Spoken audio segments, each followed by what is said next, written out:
Hi, welcome to the My Yoga podcast. My name is Marta. I'm Zoe. And we're here to talk to you about some yoga themes to consider over the next month.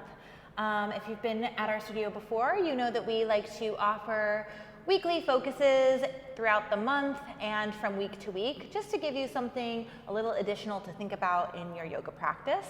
And this is the space where we talk about those themes.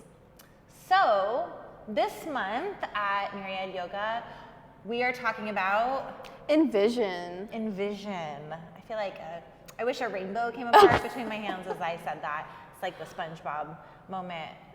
You know what I'm talking about? Yeah, no, it's exactly what I thought of when you said that. Envision. So envisioning is, when you look up the definition of envision, it is to imagine or to visualize. And the reason that we're talking about that at the yoga studio is winter is a really great time to come into a space of deep self-reflection, which we kind of discussed last month. Not kind of, we did. Zoe gave us a lot of great tips on self-reflection. And when we self-reflect, it puts us in this space to really consider what our possibilities are.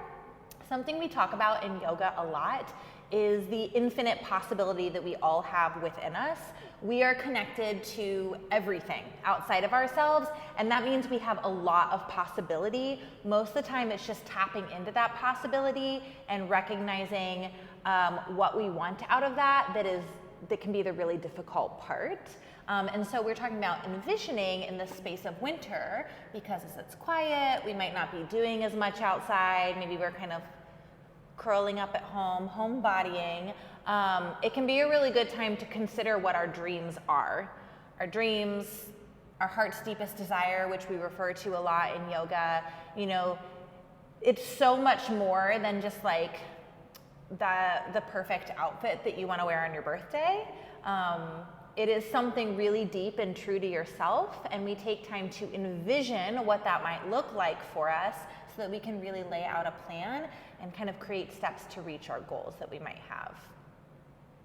So, what is one way that we can kind of act upon this idea of envisioning? So, we can practice manifestation. I feel like it is. Yeah. And I feel like it's kind of been like associated with this kind of like woo or like spiritual like kind of concept, but it's really not, and it really doesn't have to be. I mean, at its definition, manifestation is a way of visualizing. So like, creating pictures in your mind, and also affirmations can be involved. So like repeating positive phrases to yourself. And basically what that does is it helps kind of attract that energy into your life or helps you achieve something. So in doing so, you're kind of like training your mind to like be in that mindset. And so that thing will come to you a bit easier than maybe it would if you weren't doing those things. So it's not just like a magical spell. If I say it enough times, it will come true. Unfortunately, no. It'd be really cool if it did work like that, but some work does have to be involved in order for it to come into your life. But we can make it easier for ourselves by doing these practices. I think one thing that I'm taking from all of that is you say that is that manifestation is almost like a retraining of the mind or just reiterating like positive affirmation. Because when we do that, it really does change the way that you think about your action and the way that you're showing up day to day when you actively consider what you're thinking about and how you're thinking about it, right? Yes, that's exactly right. Yeah. And then you might be more in the mindset to actually take action on those things. Yes. Because if we just sit around all the time and kind of hope that these things will pop into our life without actually putting any effort towards us, it probably won't happen. Probably not, but maybe you'll get really lucky. But, do you want to take that chance? Or do you want to, visualize and see what you want for yourself and just try to bring that energy into your life? What are some tools for manifestation that you use? That's a good question. One is gratitude, writing gratitude lists. I feel like that's like a really cheesy thing to say, but like it does really work. Yeah. Writing down a couple of things. One, things that you already have in your life that you're grateful for. And then the other thing is writing things that you don't already have, that you would like to have, that you're grateful for. There's this exercise I actually learned really recently where you take like a lined sheet of paper and like every other line you write the things that you're grateful for that you have now. So maybe start with like 3 things that you're grateful for now, and then leave a space in between. And then on those in-between lines, you write something you're grateful for that you don't have yet, that you would like to have. To attract into your life. Yes. And then you read all of them, you know, back to yourself and just show gratitude for everything.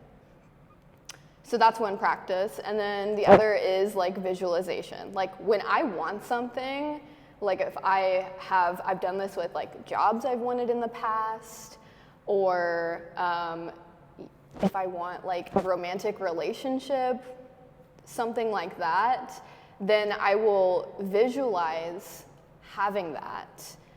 And then I start to like really think about how that makes me feel if I were to have that thing in my life.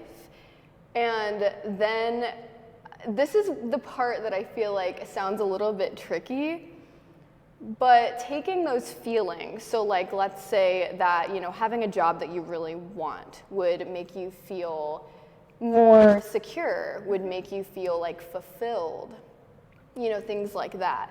How do you take that energy like from that visualization and like bring it into your everyday life, like what you're doing currently? That's the challenge. That's the hardest part of it, I feel like. But if you're able to do that, it makes the process like, I don't want to say like quicker because I feel like it's not necessarily that, but it makes it feel easier, like more seamless. I like it too because you're kind of taking the feeling. It's kind of like if you've ever done goal setting with someone, you're always trying to get to the root of why you want what you want. And so it's like, okay, you want the new job, but why do you want the new job? And then trying to attract those things into your life even without the new job first. I feel like it gets to the real root of what it is that you desire. Yes. Which is all about what envisioning in yoga is. Like I said, it's not just the surface level stuff, but it's like what is it that we truly want out of life? It's deeper than just maybe the job we want. Why do we want that job? How will it fulfill us in our lives? Yes, exactly. Yeah. So manifestation in and of itself isn't necessarily like a yoga concept. I think you see these things interwoven a lot because they're very parallel with each other. It's kind of like we referenced, I think, tarot in our last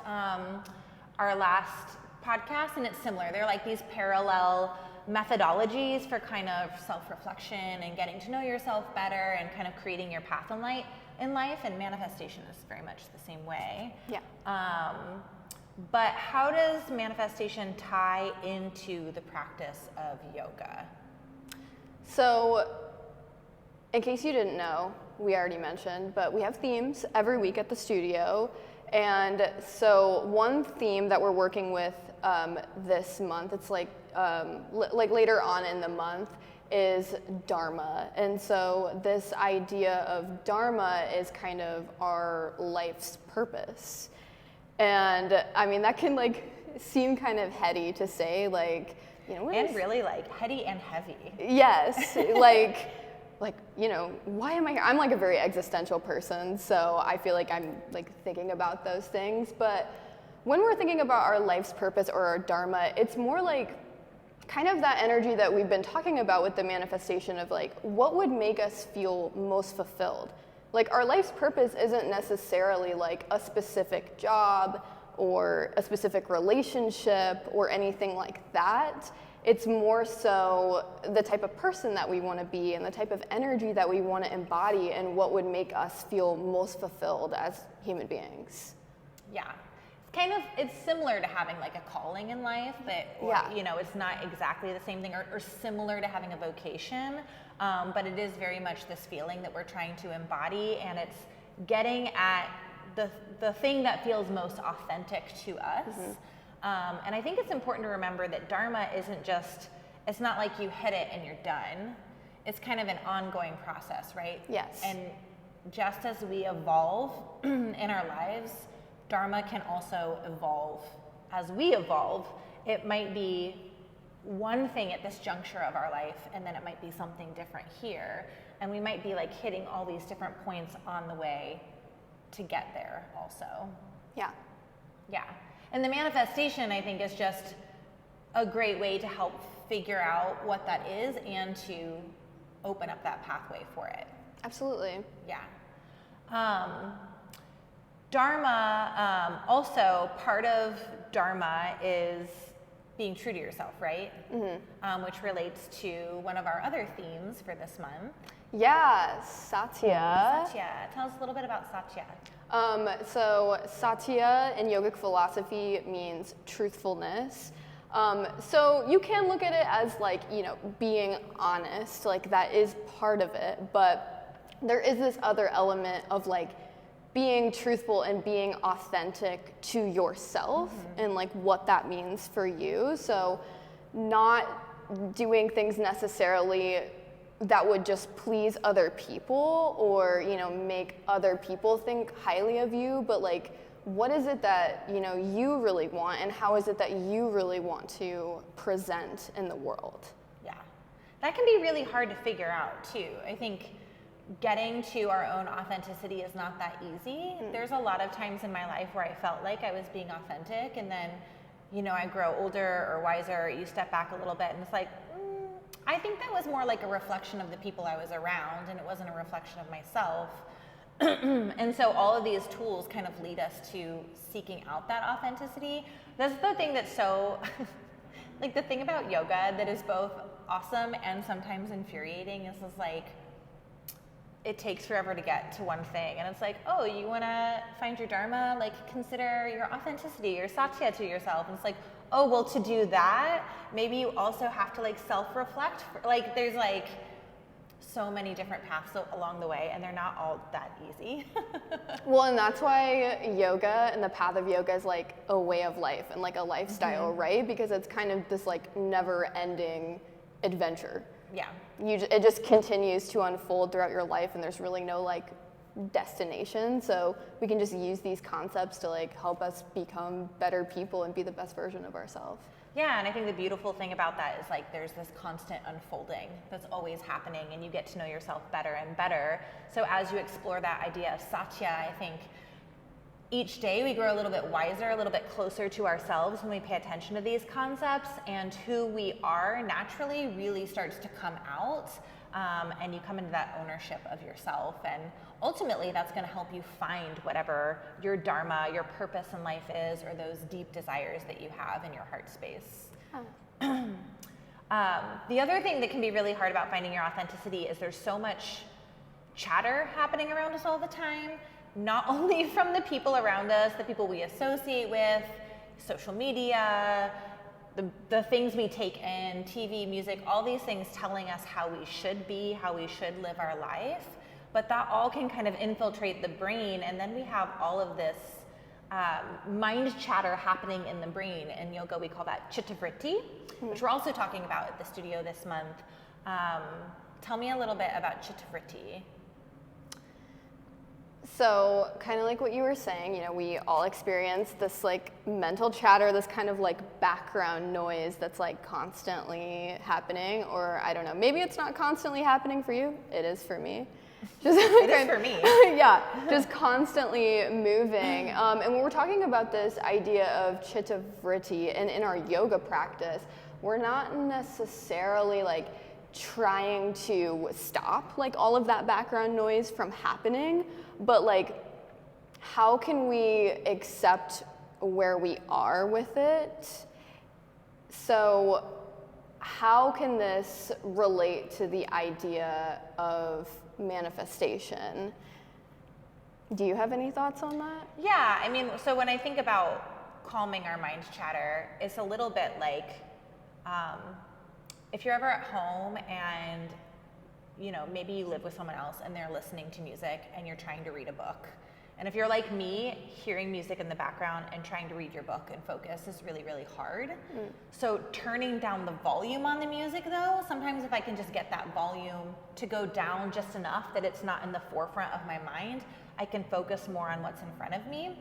And when we manifest, we're kind of going through that action of turning down the volume on the background thoughts and becoming very, very focused on what's ahead of us and what we want to be in front of us. And that's helping to calm that mind chatter. So they naturally kind of work together in that way, which is really nice because it can be a tool for calming the mind chatter, and also calming the mind chatter can be a tool for helping the manifestation, and it kind of works in a nice cyclical nature like that. I really liked that, like, kind of like analogy. That was so very Pisces of you. Visualization just feels like it's very natural for you. And I do it a lot. And like imagery. Yeah. I do it quite a lot. I'm a very image-focused individual. I love that. Cool. So, we kind of calm out that mind, turn down the background noise, try to get more aligned with our authentic nature to help us figure out those deep desires or our purpose in life. And that can really be what we're looking for when we start to manifest. And I think if we keep peeling back the layers even more from that, the most basic thing that we want to do when we're preparing for all of these steps is to feel embodied in ourselves, in our physical space, and grounded as well. When we're talking about a lot of these heady concepts, it can be easy to get a little airheaded with it, and you might feel like you're floating or not tethered to reality. So what are some ways that we can ground before we kind of get into some of these practices? So that's actually crazy because the physical practice of yoga, our asana practice, can help with that so much. And that's literally what it's prescribed for, right? Yeah, exactly. So, I mean, when you think about the asana practice, like, we're using a combination of breath work, of poses that we're either like moving and transitioning through, but also there are moments when we're just, still and holding poses. And I think it really gives us the opportunity to slow down and also move energy through our body. So like, if you have a lot of racing thoughts, or if you're working through something emotionally, you can use the physical practice of yoga to move that energy through you. And then at the end of your yoga practice, you always have this integration period, shavasana, where you just get to like do nothing and soak in all of the energy that you've experienced and like received throughout your practice. So by doing this, you're able to ground yourself, like what we were talking about. And the more that you're coming from that grounded space, the more clearer it's going to be like what you want to envision for yourself, which will make manifestation practices just feel more seamless. Yeah, it's kind of like the building block. When we talk about asana, the physical postures, it literally means posture in yoga. From the lineage that we mostly teach from, we have 8 limbs of yoga, and asana is one of the very, very early limbs, and it's really not even mentioned a lot when we talk about the bigger practices of yoga, because it is just a building block. It's what we focus on a lot in Western yoga studios the most, but really it's laying a foundation. So it's getting us to that nice calm space, as you mentioned, kind of clearing out energy, calming the mind, and that prepares you to then be able to take all of these other steps on. So I think a great thing to take away from this today is knowing that when you step onto your mat and go through the physical postures, you're just in the beginning stages, and there's so much more exciting stuff that comes after that, and that can be kind of the liftoff point for really envisioning your dreams and starting to make progress for where you want to head in your life. Beautifully said. Thanks. Anything else you want to add? I don't think so, but maybe just start thinking about what it is that you want to manifest. Like, what is it that you want to bring into your life? What energy do you want to bring into your life? Yeah. Envision your dreams, build your dreams. You'll get there. Yay!